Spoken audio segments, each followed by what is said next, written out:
What's up, Barnhill family, and welcome back to the channel. Yo. So, Nick, the last one of the Barnhill Brothers Best of 2021 awards. Maybe one day we'll grow this channel big enough to where we can actually make some nice awards, and then the fighters that we give them to would actually care to have them. Yeah, so, exactly. Just wishful thinking, but for now, it's just going to be kudos on this video. That's all we can offer at this point.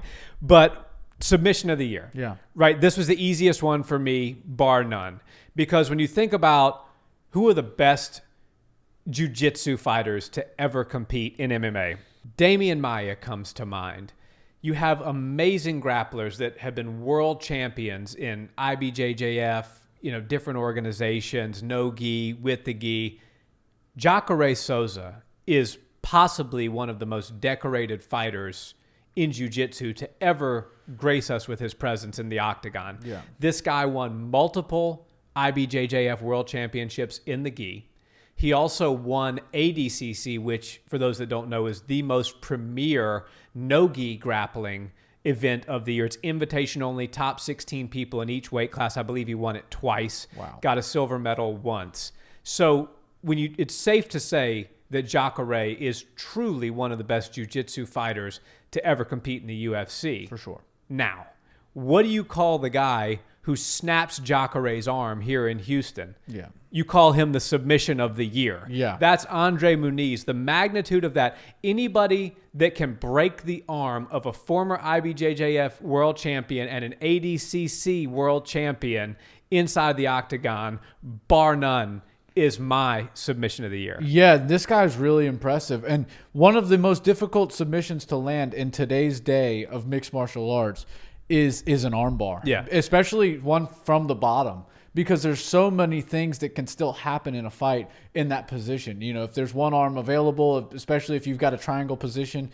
you can still rain punches down. But man, that was brutal. I'm not sure if it would ended up in breaking his arm, but it certainly made the noise of a cracked bone, and it looked really bad. And his arm was completely limp whenever they stood each other up. But this Muniz guy is trouble. Yeah. He's a big problem for a lot of people, and I think if he's able to submit people the way he's doing it, if you submit Jacare, you can submit everybody in the UFC pretty much. Yeah. I don't think there's anybody that's gonna, give you many frits if you're able to do that against Jacare Souza. So I was really, really blown away by that one, and I think that as we see 2022 begin, and we're going to see him on the cards, we're going to see some more impressive wins, and we're probably going to see some more submissions, which is kind of funny because he labels himself, when Bruce Buffer's naming him, as a Muay Thai fighter. But I think he's got a little bit more tricks up his sleeves than just some switch kicks and some elbows. Yeah, it's a troll for sure. He may be a very good Muay Thai fighter, and I'm sure that he is, but he certainly, and he also proved to us that it was no fluke because he won his next matchup by armbar. This guy had the privilege of seeing what happened to Jacare, so he tapped a little bit earlier than Souza did. Who was that? I can't remember. I cannot Jamal remember. Hill or some. I can't remember who it was. It may have been. I just can't remember now. But either way, there's some fun matchups for him in the future, and I can't wait to see what he does next. Hopefully, the UFC keeps him pretty fresh and keeps him moving quickly, because he didn't take much damage in any of those fights. He's a real stud, and I think we could be looking at a prospect of the year or fighter of the year for 2022 in Andre Muniz. No doubt. Yeah. So who are you going with for this one? Well, you have to talk about the magnitude of the fight. We sound like broken records, but it matters if you're on the end of the card or if you're at the beginning of the card in the prelims and whatnot. And I think of submissions as being the coolest way to finish a fight in this day and age, because it's so difficult. Yeah. Everybody says, oh, well, he caught me if you get knocked out or anything like that. You don't get caught by submission. You don't accidentally submit somebody.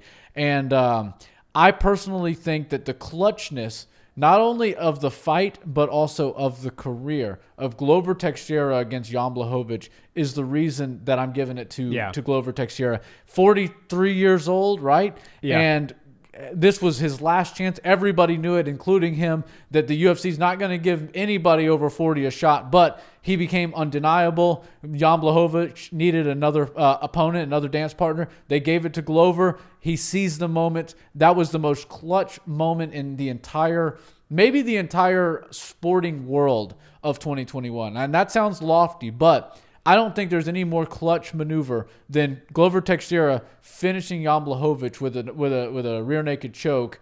I can't think of anything that rivals that after seeing what he had.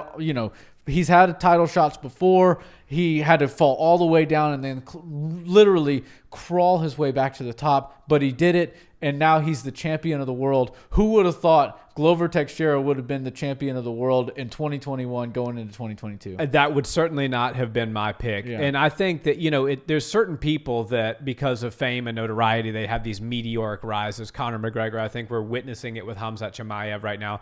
But there's other people that, Glover had visa issues. He had trouble getting into the United States. Yep. I mean, he had a very slow build, like winning 20 fights in a row to get in there with John Jones, and then John beat the crap out of him. Right.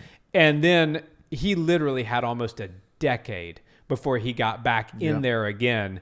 And talk about having your back against the ropes. You've waited years, almost a decade, for this opportunity again. It went horribly wrong the first time because you were in there with one of the best fighters ever. Now you get your chance. It ain't coming around again 10 years later. At 53, you're not getting this chance again. He seized the moment and then some. Yeah. He destroyed Jan Blachowicz. He took him down, dismantled him, manhandled him. Andre Muniz, to me, just because of the fact of who he did it to, Jan is not the level of jiu-jitsu fighter as Jacare, but for magnitude, I certainly would have to give the nod to your pick. Yeah, and that's part of it. There was the last fight of the night. So difficult to land a submission like that. And, it might not have been the most technical rear naked choke of all time, but the magnitude, the clutchness, all of that has to weigh in, and that matters a lot to me. That's why I'm going with Glover. Can't be more thrilled for a guy to be a champion at 43 years young. And I can't wait to see him defend that title sometime in early 2022. That's right. Well, guys, in true Brazilian Jiu-Jitsu fashion, both of our submission of the year's go-to tough Brazilian fighters. I picked Andre Muniz. Nick picked Glover Teixeira. We would love to hear your thoughts and who you think had the best submission of 2021. Until the next one, guys, have a wonderful day. Peace.